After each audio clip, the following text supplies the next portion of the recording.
Avonte Maddox is returning to the Eagles. That's their Nickelback.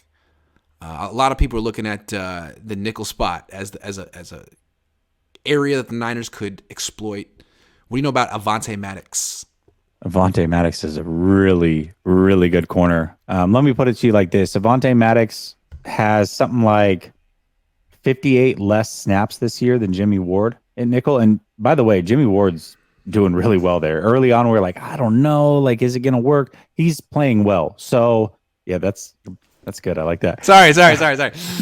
He's got like 58 less snaps than Jimmy Ward at nickel because, he's been injured or what have you. But in those 58 less snaps, he's also allowed like 26 less receptions. So he's really, really good in coverage. He's also a pretty damn good blitzer. And he's been out the last 4 games with a toe injury. He practiced today.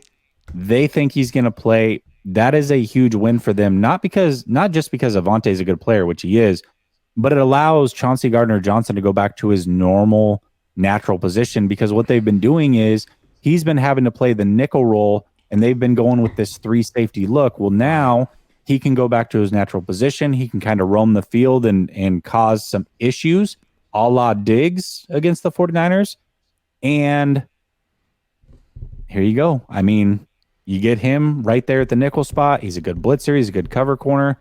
Avonte Maddox is a really, really good player. That is a huge upgrade for them overall in their defense. Dude, this team is crazy good. Howie Roseman and John Lynch got to be the 2 best GMs in the league right now. I mean, these guys have put together teams with no weaknesses. Behind Balky, of course. So, respect to Howie Roseman and the Eagles. Avonte Maddox coming back. I don't know what Brock Purdy's supposed to do. He needs help. Kyle needs to be at his absolute. Someone said this game's going to come down to coaching. If the Niners win, we're going to have to give Kyle Shanahan some major credit, man. It's going to be largely because he was in his Duffy, as it were. Mm-hmm. The duffel, the bag.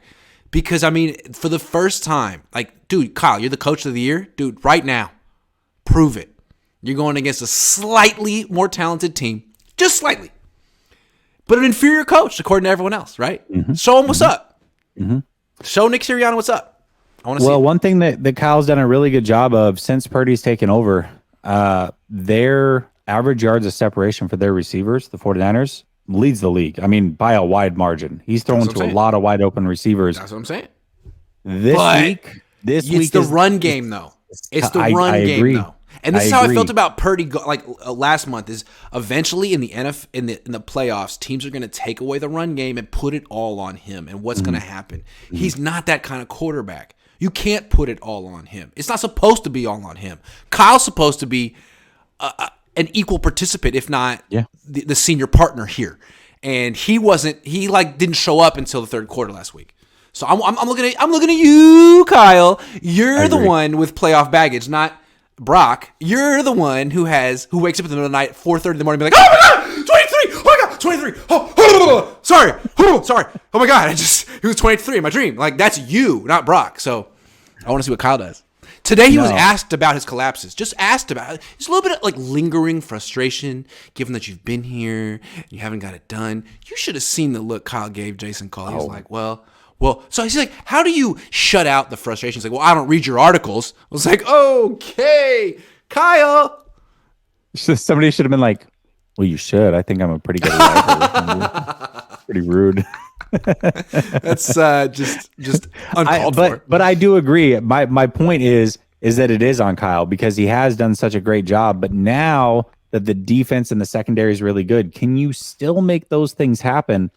I don't know. We're going to see. Kyle, this is you, man. This is you. He did because what we do know about Brock is if you give him those opportunities, he will cash in. So give him those opportunities.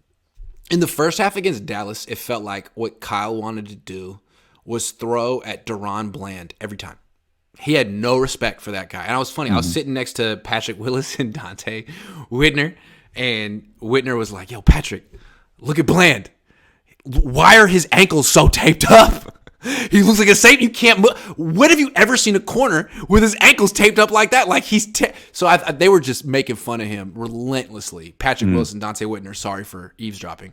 But yeah, I don't think there's going to be a Deron Bland in the secondary that Kyle can just fixate on. And maybe that's a good thing because he needs to be fixated on the running game.